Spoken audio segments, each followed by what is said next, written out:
Hello dear student. अभी जैसे जो नीट 3 मई को एग्जाम कंडक्ट हुआ था 26 वाला, तो उसके अंदर मेरे को फिजिक्स के अंदर 3 कंट्रोवर्शियल क्वेश्चन नजर आए, तो मैंने सोचा आपके साथ इसको मैं डिस्कस कर लूं।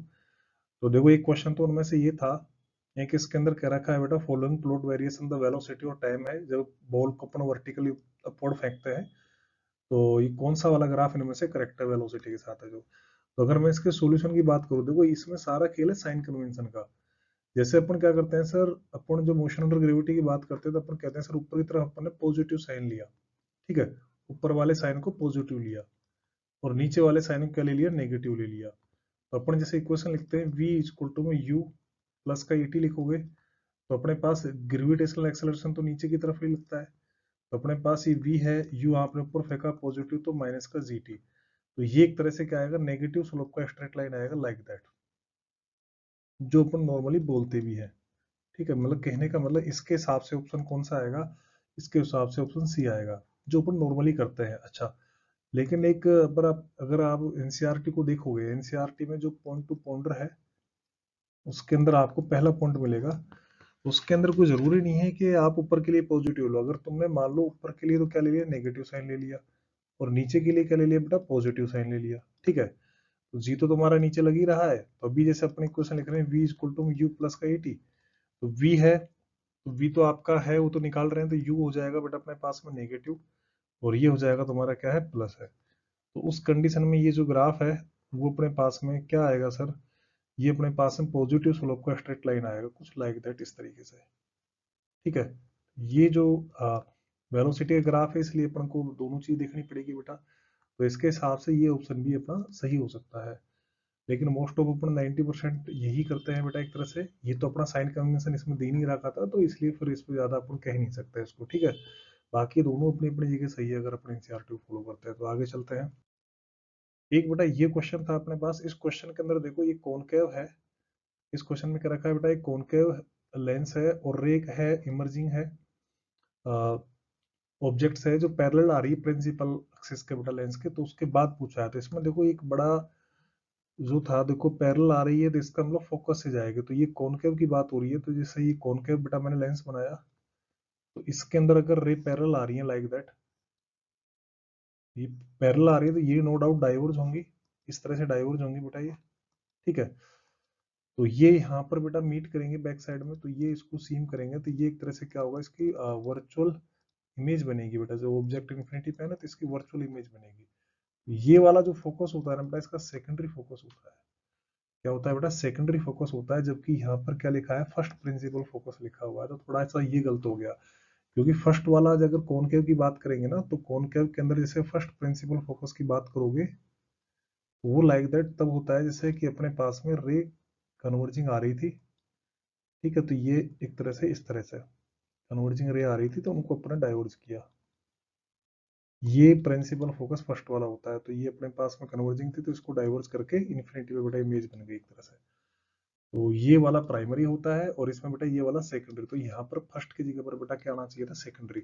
अगर मैं कॉन्वेक्स की बात करूंगा तो देखो कॉन्वेक्स के अंदर भी मैं बता देता हूँ, कॉन्वेक्स के अंदर क्या होता है सर, देखो ये वाला सेकेंडरी है, वो कुछ इस तरह से होता है क्योंकि उसमें तो रियल होता है ना, ये अपने पास में क्या होता है, सेकेंडरी फोकस होता है कॉन्वेक्स के अंदर, जो ये सेकेंडरी फोकस हो गया। और अगर इसके लिए अपन बात करेंगे किसकी, प्राइमरी की, तो प्राइमरी के अंदर अपने पास में इसके अंदर क्या हो जाएगा बेटा, अपने पास सीधा, तो अपने पास में देखो ये प्राइमरी फोकस होता है इसका, जिससे बेटा इमेज कहाँ बने, इसकी इन्फिनिटी बने। ये बेटा कॉन्वेक्स के भी मैंने तुमको साथ में बता दिया है, जिससे इसकी इमेज कहाँ बने बेटा, इन्फिनिटी बने। तो ये सेकेंडरी है, तो अपन जो लेंस के अंदर सेकेंडरी फोकस की बात करते हैं, ठीक है, तो फोकल लेंथ अपन उसी हिसाब से लिखते हैं, ये प्राइमरी फोकस है दोनों के, जिससे आगे भी कोई क्वेश्चन आए तो आपको कंफ्यूजन नहीं रहे इन बातों में, ठीक है। और अपन जो इसके लिए बात करते हैं, सेकेंडरी फोकस की बात करते हैं, तो ये जो है ये फोकल लेंथ अपन यहाँ से लेते हैं इसकी, और उसी के बिहाफ पे जैसे ये रे की डायरेक्शन है, डायरेक्शन ऑफ आई आर है बेटा, तो अपन कहते हैं सर इसके लिए फोकल लेंथ क्या होती है, नेगेटिव होती है, इसके लिए क्या होती है, पॉजिटिव होती है। चलो, एक ये क्वेश्चन भी था जिसके अंदर बेटा ये कर रखा है, मेटेलिक क्यूब है, इसका मास दे रखा है, मास कितना दे रखा है बेटा, अपन को मास दे रखा है 5.580 किलोग्राम, ठीक है। इसकी जो साइड दे रखी है अपन को, साइड है ना, तो साइड है, मान लो अपने पास साइड कितनी दे रखी है बेटा, वो अपन को हर एक साइड दे रखी है 9.0 सेंटीमीटर। इसको अपन मीटर में पलटेंगे क्योंकि 9.0 इंटू में 10 टू द पावर बेटा 2 मीटर हो जाएगा। ठीक है, आपको क्या निकालना है, इसका वॉल्यूम डेंसिटी निकालनी है सॉरी। तो डेंसिटी क्या होगा बेटा, मास अपन बेटा वॉल्यूम होगा। ठीक है, तो यहाँ पर मास तो अपने पास में क्या होगा 5.580 है, और वॉल्यूम कितना आएगा बेटा 9.0 इंटू में 10 टू द पावर -2। और इसका बेटा क्या आएगा, वॉल्यूम साइड क्यूब होता है तो ये क्यूब हो जाएगा। इसको जब सोल्व करेंगे तो ये जो वैल्यू आएगी अप्रोक्स 7.654 इंटू में 10 टू द पावर 3 किलोग्राम पर मीटर क्यूब के आसपास आएगी। अब देखो यहाँ पे इसमें जो कंट्रोवर्सी क्वेश्चन में रही थी वो ये रही थी, देखो अपन मल्टीप्लाई या डिवाइड करते हैं तो अपन क्या करते हैं, सिग्निफिकेंट फिगर। देखो इसमें सिग्निफिकेंट फिगर कितने, पावर ऑफ 10 नहीं होते हैं। इसमें सिग्निफिकेंट फिगर कितने बेटा 2 है। इसमें सिग्निफिकेंट फिगर कितने न्यूमरेटर में बेटा, सिग्निफिकेंट फिगर है बेटा 4। और मल्टीप्लाई डिवाइडेशन में हमेशा लीस्ट सिग्निफिकेंट फिगर लेते हैं, मतलब अपन को ये वाले लेने हैं। तो इसको 2 तक राउंड ऑफ करना पड़ेगा, तो ये वाली डिजिट को ड्रॉप करना पड़ेगा। अब इसको ड्रॉप करते हैं तो देखो 5 है। अब 5 है, इसके बाद आप देखो यहाँ पर क्या है, नॉन जीरो डिजिट है। क्या है बेटा, नॉन जीरो डिजिट है। और जब जाके ये नॉन जीरो डिजिट होती है ना, तो आप कुछ नहीं करना, ये प्रीसीडिंग डिजिट है ना, इसमें +1 हो जाएगा एक तरह से। इसकी जो डेंसिटी है वो अपने पास में कितना हो जाएगा, 7.7 इंटू में 10 टू द पावर 3 किलोग्राम पर मीटर क्यूब। ये अपने पास प्रीसीडिंग डिजिट में हो जाएगा।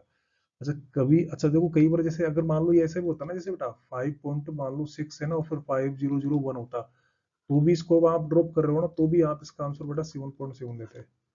अब जैसे कई बच्चों को ये कन्फ्यूजन है, सर ओड इवन वाला रूल, ओड इवन वाला रूल बेटा तब लगता है जैसे कि मान लो 5.6 है, ये 50, अब यहाँ पर आगे कुछ भी नहीं है तो ये जीरो को फॉलो कर रहा है। तो यहाँ पर अगर ये इवन है तो इसमें कोई चेंज नहीं करते, तभी बेटा ये 7.6 होता है। लेकिन यहाँ पर जिसको ड्रॉप कर रहे हो ना, वो अपने पास 5 है और वो नॉन जीरो को फॉलो कर रहा है, इसलिए इसका करेक्ट आंसर बेटा ये होगा। मतलब इसके हिसाब से ये जो ऑप्शन है वो ये वाला हो जाएगा बेटा। ठीक है, मैं इसको टिक कर देता हूँ, इसे ये ऑप्शन हो जाएगा। तो ये बेटा 3 क्वेश्चन जो मेरे को नीट 26 में लगे कंट्रोवर्सी, तो ये मैंने डाल दिए हैं। ठीक है, थैंक यू।